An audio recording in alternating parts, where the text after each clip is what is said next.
Thursday, everyone. This is Julie HR, and today I'm going to briefly go over my brand new template entitled the New Hire Onboarding Checklist.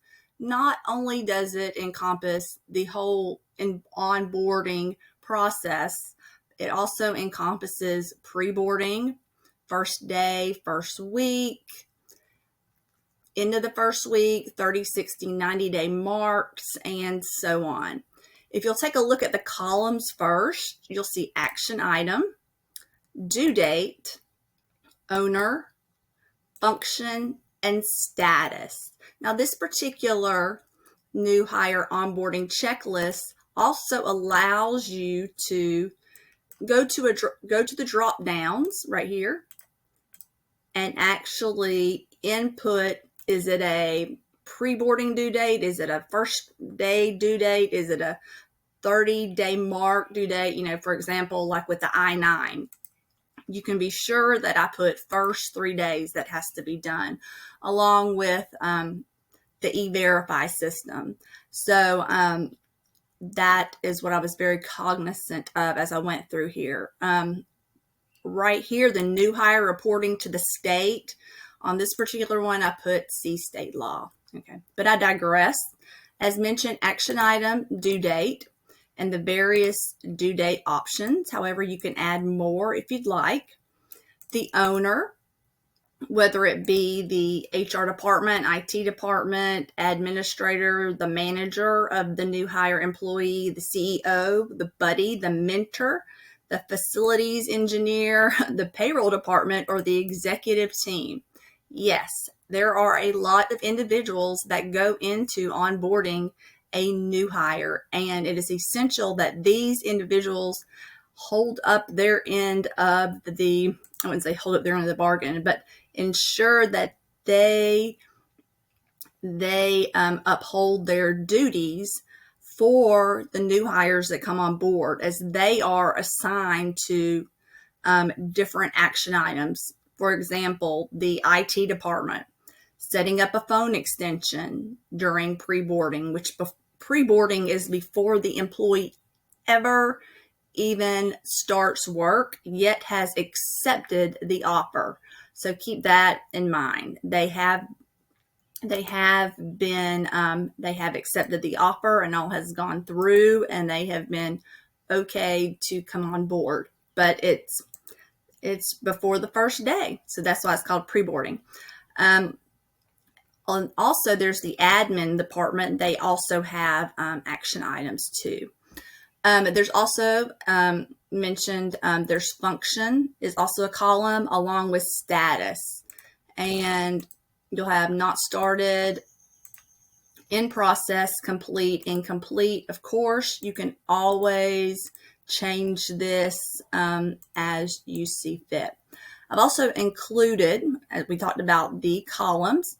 Up here, you have supervisory and non-supervisory.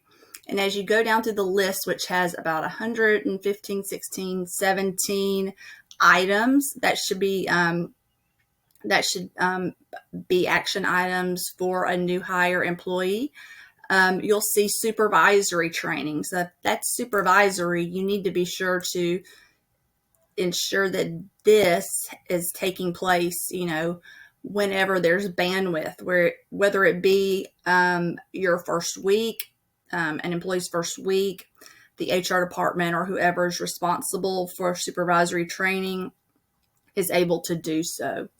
There's a number of reasons why there are so many items. Number one, onboarding.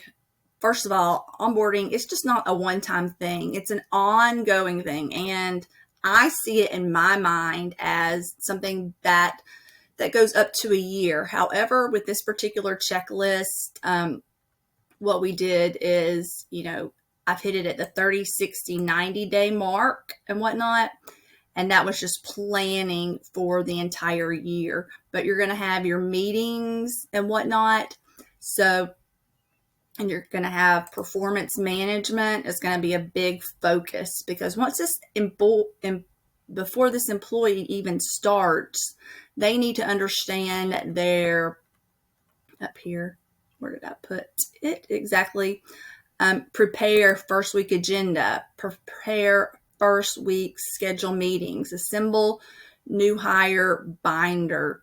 You got to get ahead of the curve. You want to start planning for the employee to become successful. One of the things, and I've read back in my notes from one of my HR seminars, some of the things that are important with regards to onboarding, what you want to accomplish as an HR professional that you are, is there are 5 C's, and I like this. You want to ensure that within your onboarding, there's compliance. Compliance is key. These items have to be done, especially the safety training and the new hire paperwork and whatnot. Right here, I put onboarding compliance as a function. So compliance, clarification. You can never over communicate. You want to let the employee know before they start, when they start, after they start. These are the rules. These are the expectations. Confidence. You want to instill confidence within that employee.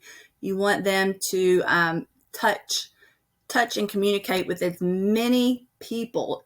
And I must say that a mentoring program along with a buddy program is essential in my eyes. You want them to have those individuals to go to. Therefore, where is right here, mentor. The first week, they should meet with their mentor, and they should also meet with a buddy. And HR will have scheduled that way up, right up here. Number 60, first day, human resources is a new hire activity. They need to make sure that they discuss the mentor program with HR and they discuss the buddy program with HR, these new hires. So that's very important. And as mentioned, so we have what? Compliance, clarification. That employee's got to have confidence. That's the 3rd C. 4th is connection. And I mentioned connection, and just as I alluded to, you have the mentor and also the buddy connections. Also within the orientation, and I know this is a lot, and you can have a chance to go purchase this on my Etsy site. There's not one like this. The ones that I have seen, are done by individuals who may or may not be in HR, knowing that I've been in HR for over, 15, 16, maybe 20 years. It was just a process working through my head. Okay, what do I do first, before the first day? But bottom line is, it's up to me as an HR person to instill a culture.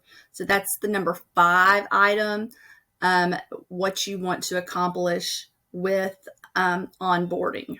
So you want to take the employee from pre-boarding all the way through scheduling, right here, set yearly performance review date.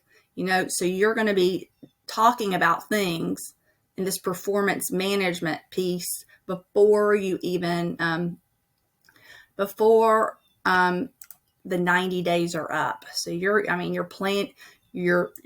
talking about your goals. You're setting your goals. See, by the end of the first week, you're setting yearly goals and review, and you want to review the 30, 60, 90 plan.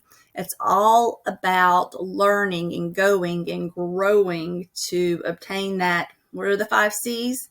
Compliance, clarification, confidence, connection, and culture. And I tell you what, in the first 90 days, I think I've mentioned this in another video, is when an employee decides to stay at a company or they decide to leave. Now, this checklist right here, if you follow it, and you can add new things, take away things that you may or may not be doing.